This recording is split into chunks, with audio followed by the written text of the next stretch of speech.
It is now my pleasure to offer our pulpit to Petra Page-Mann.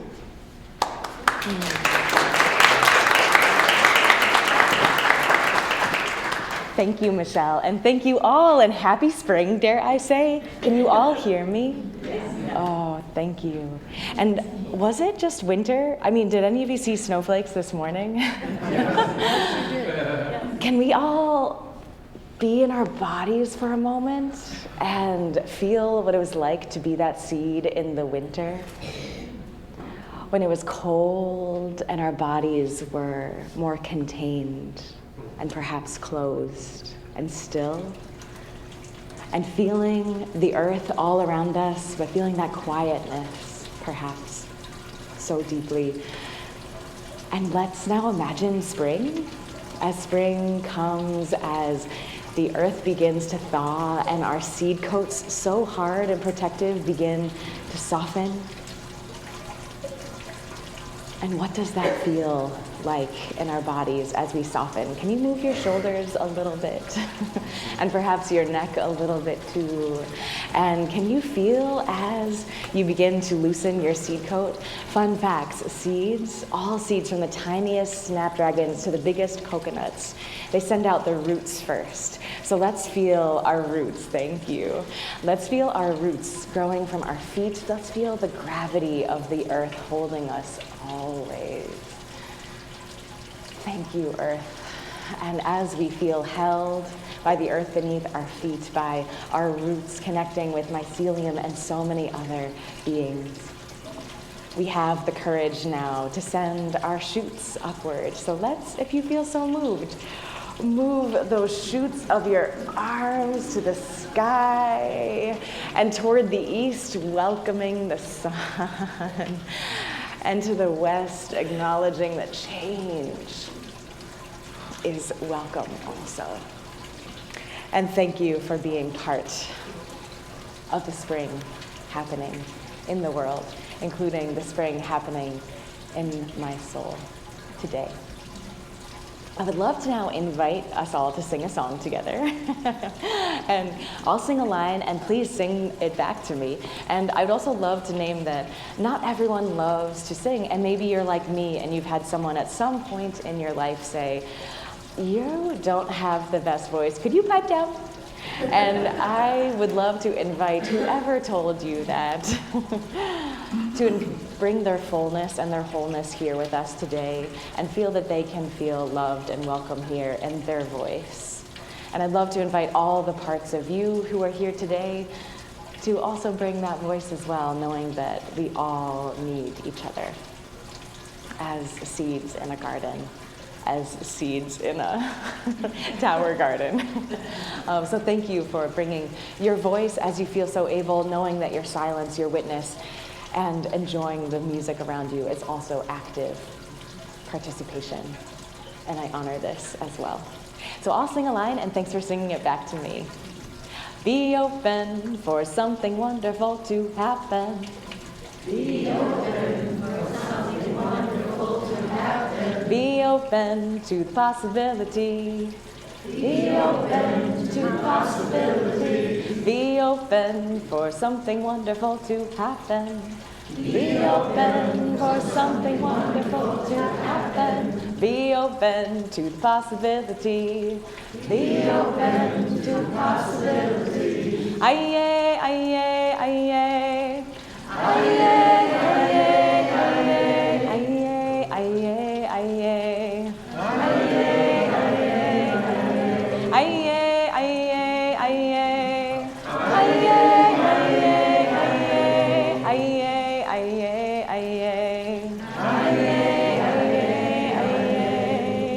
Thank you for raising your voices in song, and thank you for receiving some seeds.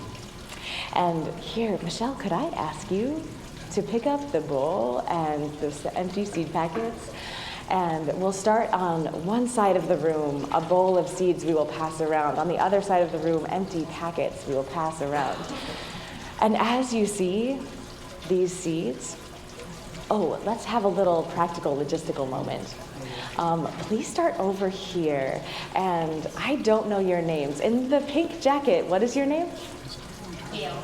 Gail. Yeah. So Gail, thank you for putting into the hands of your neighbor a little bit of seeds. It could be 5, it could be 55, whatever you feel so called. And then thank you for giving that bowl to the next person, and that person will gift you seeds as well. And we'll just keep that bowl moving around the space until we all have seeds in our hands. Some of you will need to rise, and thank you for rising as you feel so able and called. And as you look at these seeds, and thank you also for sharing the packets in a similar way so that we are gifting each other packets as we go. Yes, and as you look at these seeds, we will have some further moments of reflection with them, and wanting to invite you, as you witness this bowl in your hands, you'll see the smaller, more spherical, darker seeds that we'll be receiving today. But take a look at that cob of corn here today too. And I hope in that, as you witness the diversity of that ear of corn, that you also take a look at the diversity of those other seeds in your hands, and seeing that some diversity is easy to see and other diversity is less easy to see. And honoring that every single one of these seeds, like each one of us, is unique in the world, has never existed before, will never exist again, that they are all living, breathing beings with countless ancestors just like you and I, and may become ancestors just like you and I. And what a gift that we all are here with all of that wisdom and possibility. And as they pass around, hi, my name is Petra. And I am so grateful to be alive in these times, and I am so grateful to be here right now. I am so grateful to be my father's daughter. I grew up in my father's garden in the Finger Lakes, the southern edge of Canandaigua Lake. And in my father, we grew lots of tomatoes and beans, and we also saved seeds of tomatoes and beans because, we wanted to grow more tomatoes and beans next year. And I love imagining conversations with my perhaps 7-year-old self. And I think that she would have been really confused why I was asking so many questions about gardens and so many questions about seeds, because I just took for granted that I brushed my teeth. Of course we brush our teeth. I took for granted that, yes, we love to walk in the forest because we all love to walk, and we love to save seeds because if we want to sow seeds next year, well, we save them. And then how many of you have saved seeds perhaps from a tomato? Yes. And so when you save all the seeds in a tomato fruit, you have way more seeds than you know what to do with in your own personal garden next year. And so then you have all of these extra seeds that you don't need that then you perhaps want to share. And so then you give them to friends, and if you don't have enough friends, then you have new friends because you are finding homes for those seeds too. And so I love saving seeds in my father's garden. We would make all these little envelopes out of the glossy pages of National Geographic magazines, and we would just gift them to people around holidays and so for birthdays, to be sure, but also just, hello, thanks for having us over for dinner. Here's some marigold seeds. And just in general, they just came with us as gifts. And fast forward, I spent a decade on other people's farms growing seeds for seed companies like Johnny's and High Mowing, and I really enjoyed learning how to save seeds of lots of other vegetables, flowers, and herbs, and at much larger scales. And I really loved learning about regional adaptation as well, because I thought when I was a little girl in my father's garden that we couldn't grow watermelon here. I mean, we could grow the plants, but we wouldn't really grow and eat watermelon because I thought our season was too short. And turns out I was right. With the seeds that my father had access to from big box stores, and they were, I didn't know at the time, really well selected for the Central Valley of California, where the vast majority of seeds, watermelons, and seeds are grown commercially in our time.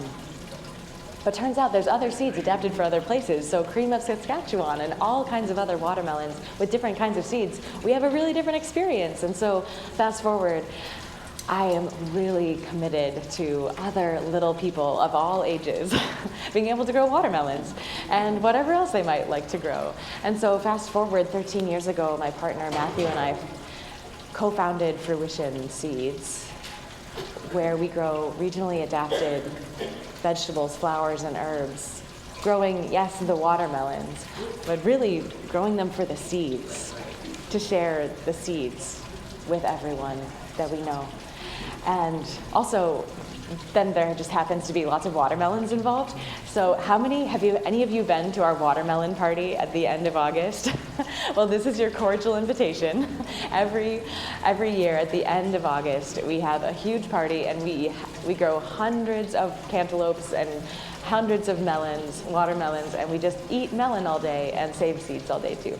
So we have lots of events on our farm and we won't stop for a long time, and you're welcome to join us.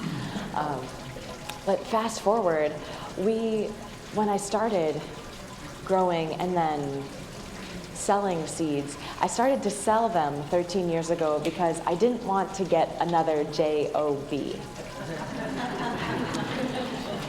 And it was hard. Even though I had worked on other people's farms growing seeds for a decade, I hadn't had the actual experience of giving people seeds and receiving dollars as a one-for-one expectation around that exchange.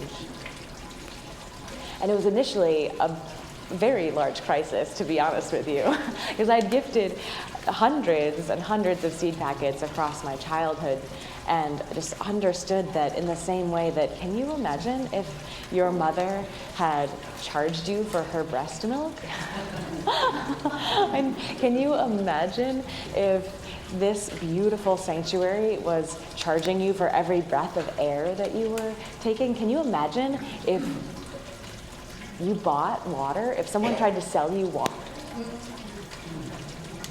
Can you imagine if I tried to sell you seeds?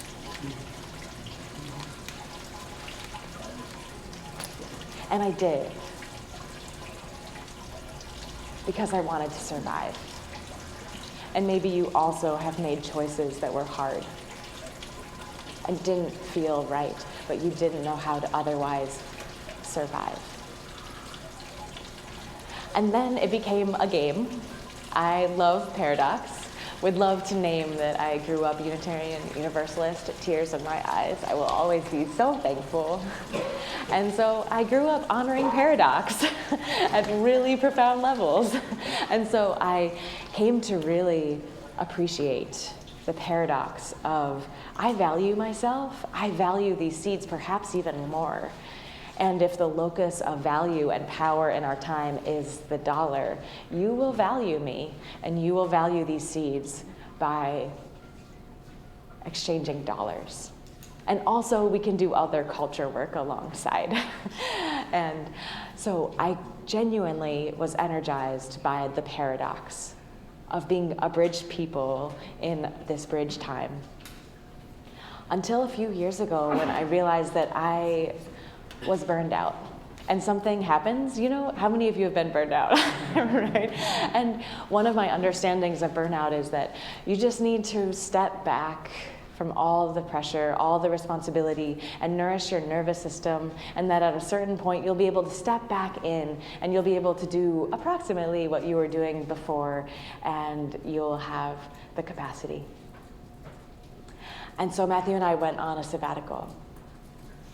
A 6-month sabbatical, and we returned.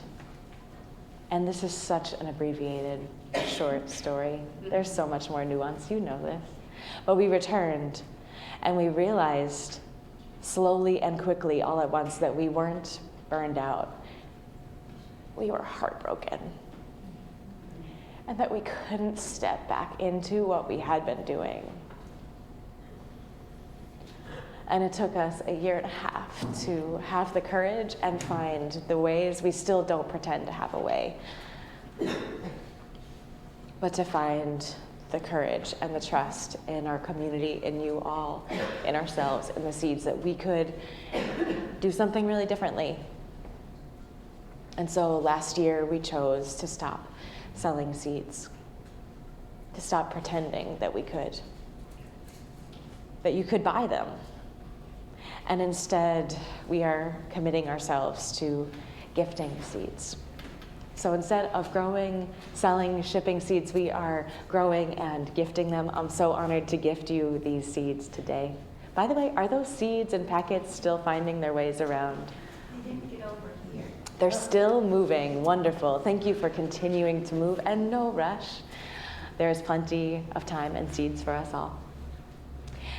And yeah, so I would love to just thank you all, any of you who have especially purchased seeds from us in the past, for engaging in this paradox as well. And I know that you didn't purchase those seeds thinking that you were purchasing life and commodifying those seeds and commodifying me. And I know that I didn't sell them to you thinking that I could sell you seeds, and I don't want just your dollars.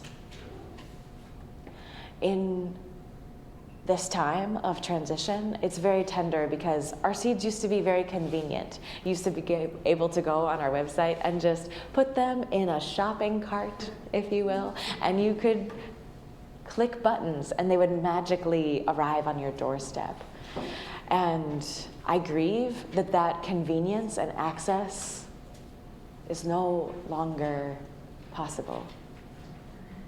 But what I endeavor to explore with this you here today, and for all the days we may yet share together to come, is that what you hunger for, what I hunger for, is maybe not just a packet of seeds or $4 for that packet of seeds. We might have needs beyond the carrots and the dollars that bought the carrots. And that's a hunger that I would feed, that I would endeavor to be fed by.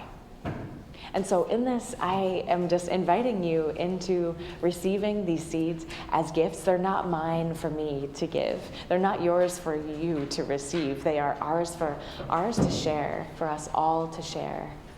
And in the same way that these seeds are not only for a short time going to be these tiny little spheres in your packets, in your pockets, they're going to find their ways into the ground, and they're going to utterly transform, being utterly unrecognizable in 2 days after you sow them, in 2 months after you sow them. And that maybe we too can change.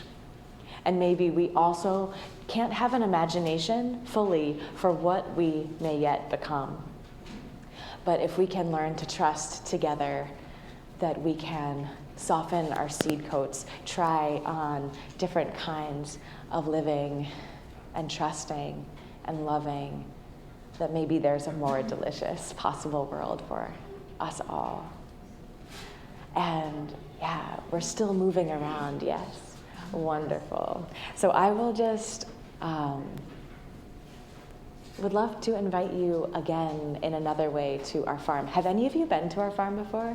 We're exactly 2 hours away, which is so close and yet so far. And it means so much to me that so many of you have actually come. And yeah, we have a beautiful farm in Naples. And it's very important for us to know that this is not our farm, that it is all of our farm. And so when people ask if I have children, I say yes, and great-great-great-great-grandchildren. And we put them in packets. And if I think they have a sense of humor, I say, and we eat them, and you can too. And I always say, whether I think they have a sense of humor or not, that they grow us more than we grow them. And so I like to say now, in our 13th year of growing on this land, just a few miles away from that garden I grew up in with my father, that we are a 13th generation farm. We are centering the generations of tomatoes and cilantro and zinnias and callaloo more than we are centering our human generations. And in that time, we have had the wettest season on record and the driest season on record for our county. Also the warmest and the coldest. And so it feels even more imperative to me to be sharing, to be growing, to be co-adapting alongside with these seeds as so much is changing in our atmospheric climate and our political climates, as I am changing in the own climate of my own tastes and joys and needs and dreams. And so I'm so honored to be actively co-adapting with these seeds as all of our ancestors have done for tens of thousands of years. And I think of these seeds, of these plants, as my mentors, and not in small ways. I'd love to just back up for a moment, because can we just remember, wait, what? That we are on this watery sphere of rock spiraling through space, and this last, 4.5 billion years we've been at this project of what we now call planet Earth. And 3 billion years ago, what most scientists would agree as life emerged with cyanobacteria, these single cell beings in the ocean that somehow, utter magic, were able to synthesize sugars from sunlight. Such serious alchemy. And another billion years later, they crawled out of the ocean and came to land. And from those single cells of cyanobacteria, and then those single spores, cell spores of the mosses and the ferns and the liverworts, then 370 million years ago, seeds emerged, which had way more cells than one and had a whole hard seed coat where they could actually stay as a seed for much, much longer. They didn't need to just land somewhere where they either grew or not, period. They could actually stay alive in more diverse climates for much longer. And so suddenly, have you ever been to a place where there weren't plants? They are all over in the oceans, the highest mountains, and thank goodness they have, for the last 400 million years, also been, offering themselves as seeds that travel on the wind, that get stuck in the soft fur of rabbits. And I think of myself as just another seed dispersal mechanism, really. And loving to name in this that our ancestors, our earliest hominid ancestors, 2 million years, 2.5, depending who you ask, and 200,000 years is the time that our species has been exploring our life as a species. And so our 200,000 years compared to the last 370 of seeds, 370 million. And so I remember back when I was a child, and perhaps you can relate, putting on my mother's, big shoes and wobbling around in her heels and putting on her big fancy jewelry when she would let me, and pretending that I was the adult. And I think, and I feel that way when I'm in our garden as well, where am I the one that's planting the seeds? I'm the one that's making the garden plan. I'm the one that is planting these plants and doing the tending, trellising, the water, the weeding. I am the gardener. And I love to humble myself at the feet, at the soil level, at the root level of these beings who have accompanied each one of our ancestors for the entire life of our species lineage. Their bodies, our own. How many of you ate today? What a miracle. Not all of us are so fortunate. And may, with every seed that we sow, every breath that we take, feel our connectedness to the generosity of plants. Feel our deep belonging. They haven't forgotten us. They haven't given up on us. Even though over 80% of the genetic diversity of our agricultural crops has disappeared in the last century, they are still here with us today. They haven't given up on us, and I have to choose. Sometimes it's a hard choice, but I and not giving up on us yet either. I think, oh my gosh, we are right at that moment. So thank you all for receiving these seeds in your hands. And I would love to invite you now to take a peek at them. And if you've put them in seed packets, that's okay.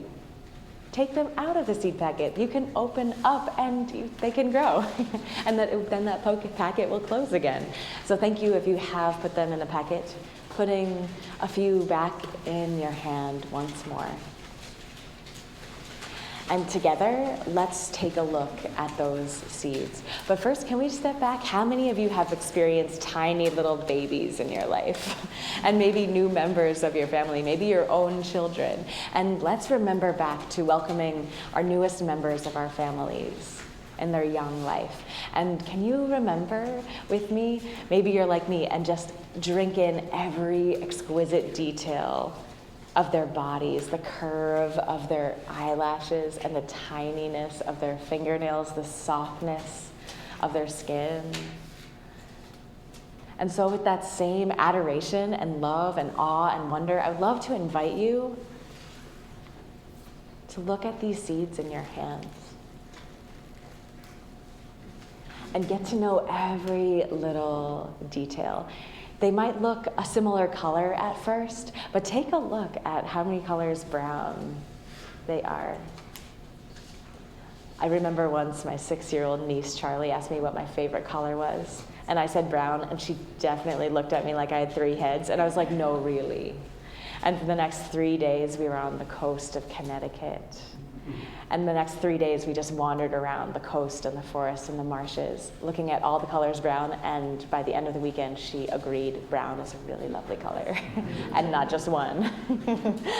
And so anyhow, look at all of these colors of these seeds in your hands. And they kind of look like spheres, but our sphere of planet Earth is not completely round, and neither are these seeds. And I am different on one side than I am on the other side. So I'd love to invite you down to, if you haven't already, turn those seeds over in your hands with your fingers. Just roll over them and get to know their front side and their back sides. And as you feel them, if you feel so moved, to close your eyes and to feel them between your thumb and forefinger and feel that softness, yet the firmness and the smoothness.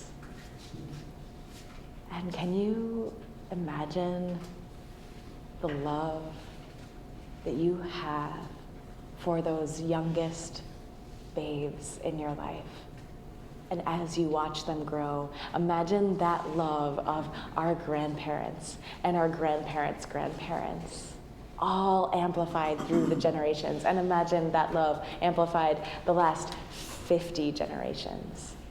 And now the last 500 generations. And imagine that all of these seeds in your hands also have a lineage of love. And all of those ancestors somehow survived unthinkable perils of their time and also rejoiced in spring, in warmth and birdsong.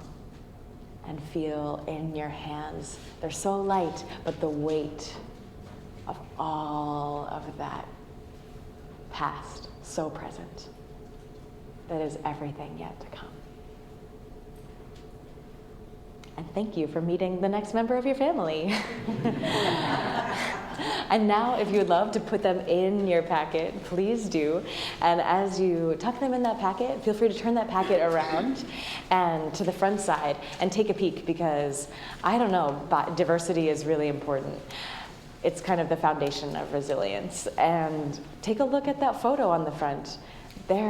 No 2 seeds are the same, no 2 of us are the same, and certainly no 2 seeds in this packet are the same. And take a look. I had a lot of fun making this packet, because usually if it's a carrot, I say carrot, and then the variety name. But this is a cabbage collard cross. And so it doesn't fit into a neat category. Maybe you don't fit into all the neat categories of society either. I love those parts of you especially. And in this, there's so much more to say, but we crossed a cabbage and a collard. They share the same common ancestor, this small, waxy leaf that grew on the cliffs of the Mediterranean. That now, all dogs are the same genus species, right? So same too, Brassica oleracea is cabbage and collards, and kale, and cauliflower, and broccoli, and Brussels sprouts. There's so much diversity from the same genus species, so we can cross them all. We like to play with our food, all to say, there's so much more to say. As you plant these seeds, 50% of them will make a beautiful head of cabbage on the top. And how many of you have grown cabbage before? A few? Amazing. Well, now you know. If you grow cabbage, you harvest the cabbage, but the leaves below, and there are many, are quite tough and pretty leathery, and you can technically eat them, especially if you have enough curry. Thank you. And so yes, I am so clear that if I was so hungry, I would eat those cabbage leaves. But what's special about these seeds now in your hands is that 50% will make the cabbage, but 100% of the leaves are the sweetest, most tender collards you've ever eaten also. So just like us, they are exploring how to be different in the world and just looking for a little permission. So I would love to invite us now to sing this song again, because what is mine and what is yours? These seeds are mine to give you. They're not yours to receive. And as we sing this song again, we're going to share these seeds with our neighbors. And some of us might need to get up, and it might be awkward. And also, spoiler alert, some of us will end the song with lots of seed packets in our hands, others of us with no seeds packets in our hands. Have you ever heard of unequal wealth distribution? And so we will actively be able to practice today what that looks like. As we finish the song, those of us who need seed packets will raise our hands. Those of us with lots of seed packets in our hands will go find them. And in this way, we are already sharing and practicing, remembering and reimagining the abundance that is each seed and each of us. So yes, I'll sing a line and sing it back, and feel free to just move around as you feel so called and just exchange seed packets with people around you. Be open for something wonderful to happen. Be open for something wonderful to happen. Be open to the possibility. Be open to the possibility. Be open for something wonderful to happen. Be open for something wonderful to happen. Be open to the possibility. Be open to the possibility. Aye, aye, aye, aye, aye, aye, aye, aye, aye, aye.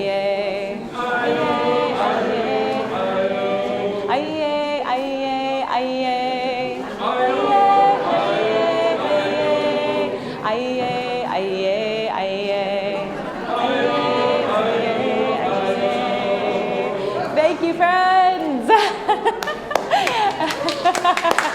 Beautiful. And how many of you have more than one seed packet? Amazing. How many of you need a seed packet? Oh, amazing. If you have more than one seed packet, thank you for finding your way to someone with their hand in the air who needs a seed packet. Look at us practicing.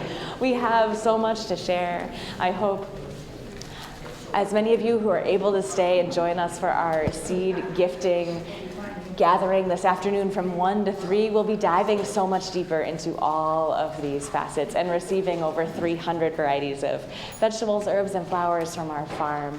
And if you're not able to join us today, also if you'd just like to join us again and again and again, you can find us at our farm in Naples.